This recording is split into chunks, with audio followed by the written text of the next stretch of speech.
Hello everyone, आज के video में हम लोग पाथफाइंडर का पोटेंशियल टॉपिक पर बेस्ड एक क्वेश्चन, बहुत ही अच्छा क्वेश्चन है ना। इलेक्ट्रोस्टैटिक पोटेंशियल पर बेस्ड आज हम इसे डिस्कस करने वाले हैं ना। तो अगेन मैंने बहुत डिटेल्ड इसका पूरा एनालिसिस कर रखा है, आप देख भी पा रहे हैं। तो समझाने में बेशक टाइम जाने वाला है, तो एकदम एंड तक आपको हर चीज़ समझते हुए चलना है, ठीक है। तो एकदम एंड तक बने रहना बच्चे। चलो, एक बार मैं चाहूँगा कि आप सभी लोग जो है क्वेश्चन वीडियो पॉज करके क्वेश्चन रीड कर लीजिए, अपना एक फेयर ट्राई कर दे दीजिए, उसके बाद जो है आप मेरे सोल्यूशन के साथ चलिए, ठीक है। तो आई होप सबने ट्राई करा होगा। तो हम स्टार्ट करते हैं बिना टाइम वेस्ट करें। क्वेश्चन क्या कहता है कि two small non conducting balls A and B are rigidly attached at the ends of a light frictionless non-conducting rod. A third non-conducting ball C can slide on the rod like a threaded bead between the balls A and B. All the three balls are of same mass, सबका mass same है, सब पे charges भी क्या है, same है। Initially पूरा system rest पे था, फ्री स्पेस में, ग्रेविटी नहीं लेना है। और हमसे बोला है इनके सेंटर टू सेंटर स्पेसिंग दिखा रखा है कि ए और सी के बीच में गैप 3D है, बी और सी के बीच में गैप D है। हमसे पूछा फाइंड दी मैक्सिमम, अब अगर आपने इसको रेस्ट से रिलीज कर दिया पूरे सिस्टम को, पूछा है मैक्सिमम स्पीड ऑफ बॉल सी क्या हुआ इस पूरी जर्नी में, है ना। तो जर्नी को डिस्कस करेंगे हम लोग, बहुत इंपॉर्टेंट डिस्कशन होने वाला है। और हमसे पूछा है कि ये बॉल बहुत छोटे छोटे हैं, तो इनको पॉइंट मास की तरह ट्रीट करा जाए, ठीक है जी। तो स्टार्ट करते हैं, रेडी हो गए होंगे आप लोग, है ना। चलो देखो, पहला इसमें मैंने आइडिया लिख रखे हैं कि मैंने जब क्वेश्चन पढ़ा तो क्या क्या मेरे दिमाग में आया, वो सारे पॉइंटर मैंने लिख दिए, ताकि आपके पास एक बेहतरीन कह सकते हो ना लॉजिक आपको यहाँ पे समझ में आए इसके पीछे, क्वेश्चन बनाने के पीछे। तो मैंने कहा कि देखो, रॉड से ये दोनों अटैच्ड हैं, ये आपका रिजिडली फिक्स हैं ए और बी। तो रॉड जिस तरफ चलेगा ए और बी उसी तरफ चलेंगे। तो मैंने पहला पॉइंट वही कवर करा है कि A and B both will have move with the same velocity due to rod constant, rod के साथ चलेंगे। क्वेश्चन ने बोला कि ये फिक्स है इसके साथ। अगला उसने बोला है कि अगर हम इन तीनों को, तीनों नहीं चारों को, ए बी और सी और रॉड, अगर इन चारों को मैं एक सिस्टम मान लूँगा तो इसको विजुलाइज करना हमारे लिए थोड़ा आसान हो जाएगा। अगला हमारे लिए ये था, मैं आपको बताऊंगा ऐसा क्यों होना चाहिए। अब उसका एक थोड़ा आंसर यहाँ है कि अगर आपने इनको सिस्टम मान लिया तो रॉड जो भी फोर्सेस लगाएगा, ये नॉर्मल रिएक्शन है ना, नॉर्मल के फॉर्म में, नॉर्मल के फॉर्म में या टेंशन के फॉर्म में जो रॉड का फोर्स है वो तो इंटरनल फोर्स हो जाएगा। और बाकी की जो फोर्सेस ये तीनों आपस में लगाएंगे इलेक्ट्रोस्टैटिक, वो क्या हो जाएगा, एक्शन रिएक्शन की वजह से। आप कहोगे अगर मैं चारों को A B C and rod को सिस्टम मानता हूँ तो नेट एक्सटर्नल फोर्स कितना हो जाएगा, जीरो हो जाएगा। थर्ड पॉइंट में वही लिखा है कि हमने सिस्टम को रेस्ट रिलीज करा तो इनिशियल सेंटर ऑफ मास की वेलोसिटी जीरो थी, क्योंकि नेट फोर्स एक्सटर्नल सिस्टम पे जीरो है तो फाइनल वेलोसिटी भी सिस्टम की क्या हो जाएगी, सेंटर ऑफ मास की जीरो हो जाएगी। आई बात समझ यहाँ तक।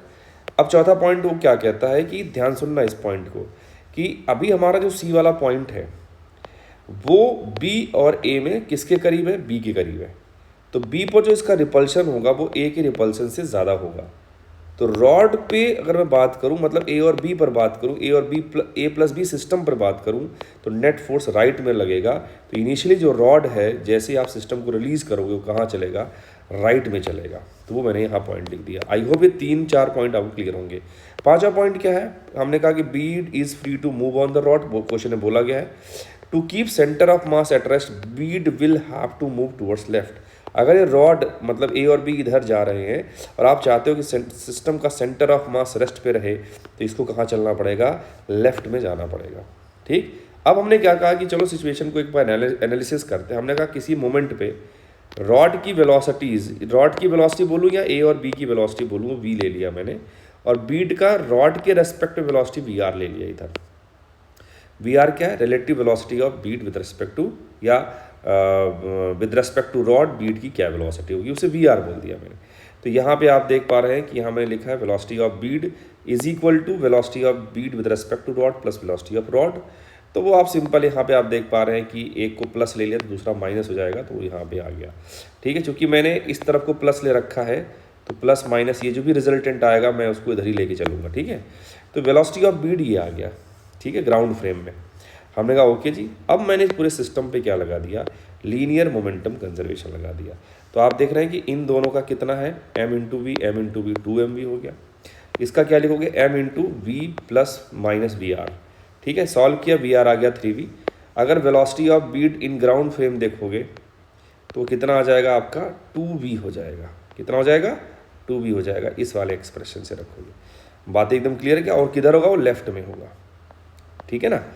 तो ये वाली बात मैंने पहले ही बोली थी कि वेलोसिटी ऑफ बीट जो होना चाहिए वो किधर होना चाहिए, शुरुआती दौर में लेफ्ट में होना चाहिए। अगर रॉड राइट में जा रही है तो बीट को लेफ्ट में जाना पड़ेगा। अगर ऐसा होता रॉड लेफ्ट में जाती तो बीट किधर जाता, राइट में। हम उसको भी डिस्कस करेंगे। तो आई होप यहाँ तक की बातें अब क्लियर होंगी।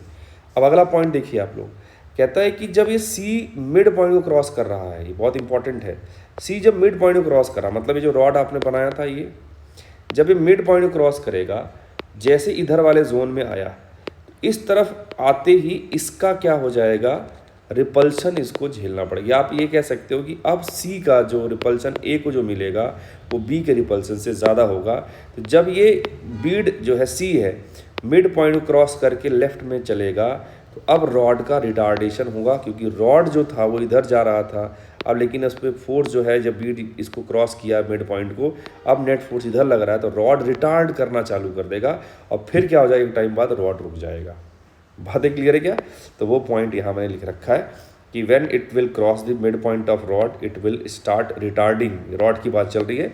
And at some point on rod we are आपका 0 हो जाएगा और उसी मोमेंट पर रॉड भी क्या हो जाएगा, 0 हो जाएगा, रेस्ट पे आ जाएगा। वो वाली चीज़ यहाँ से आप देख सकते हैं, है ना। अगर वेलोसिटी ऑफ रॉड 0 हुआ तो ये बीड भी उस मोमेंट पर रुक जाएगा। वैसे भी बीड रुक गया, रॉड रुक गया, तभी तो सेंटर ऑफ मास की वेलोसिटी 0 होगी।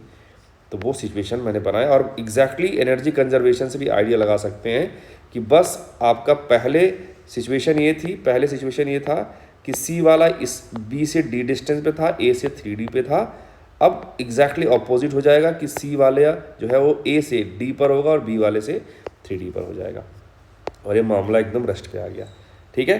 अब अगला पॉइंट है कि मैक्सिमम स्पीड कहाँ मिलेगा। तो आपको दिख रहा था ना अभी कि जब तक वो सेंटर ये मिड पॉइंट पे नहीं पहुँचेगा तब तक तो क्या है, इसका स्पीड जब यहाँ से यहाँ आ रहा था लगातार स्पीड इसकी बढ़ रही थी, क्योंकि जा भी इधर रहा है और रिपल्शन भी इस पर इधर है। लेकिन जैसे ही मिड पॉइंट क्रॉस करोगे वैसे ही रिटार्डेशन मिलेगा, स्पीड घटना चालू हो जाएगा। तो मैक्सिमम स्पीड कहाँ मिला, मिड पॉइंट पे मिला। ठीक, हमने कहा कि मिड पॉइंट पे जो भी स्पीड है, मान लो v ले लो आप, और उस मोमेंट पे इसका स्पीड कितना हुआ 2v। आप ऊपर हमने प्रूव करा था ये, है ना, इसका स्पीड 2v है। तो अब हमने कहा लगाते हैं एनर्जी कंजर्वेशन। एनर्जी कंजर्वेशन में आप देखोगे फाइनल हमने लिखा है, ये फाइनल काइनेटिक एनर्जी है माइनस इनिशियल काइनेटिक एनर्जी कितना है, 0 है।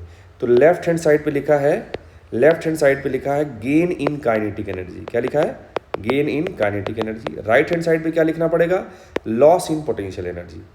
तो जो ये दो लोग हैं, रॉड के दोनों एंड पे चार्जेस ए और बी, इनका रिलेटिव ओरिएंटेशन एक दूसरे के रेस्पेक्ट में चेंज नहीं हुआ है। तो पोटेंशियल एनर्जी में इनका नहीं लिखूंगा, क्योंकि जब चेंज लिखोगे तो कट जाएगा। तो सिर्फ मैं किसका लिखूंगा, इस क्यू से रिलेटेड जो भी पोटेंशियल एनर्जी है उसको मैं लिखूंगा।